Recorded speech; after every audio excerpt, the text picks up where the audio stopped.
yung mga games niya po, ito yung DG Plus, Arena Plus, Bingo Plus. Ito po yata yung nag-sponsor nung isang concert. Ngayon lang, pati po ako ay kanyang idinawit. Nagpapatawa po siya. Nakita niya yung dating Senador Grace po na nagtatawa. Natawa po at siguro naging successful siya. Napatawa niya si Senador Grace po. Bigla ba niya naman sinabi, tingnan niyo yung mukha ni Marcoleta kung matatawa kayo. Wow, Senator Grace, tawang-tawa. Wow, sige nga, titigin mo nga si Marcoleta, tingnan ko kung matatawa ka.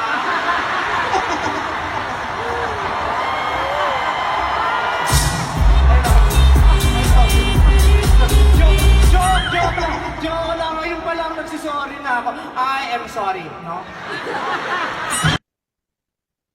Napakawalang hiya nung tao na yun, Mr. Chair. Ayaw ko na pong patuksin siya. Ang nag-sponsor po yung DG Plus. Kaya po lumalaki po eh. Gumagamit po sila ng ganong klaseng mga sikat na mga tao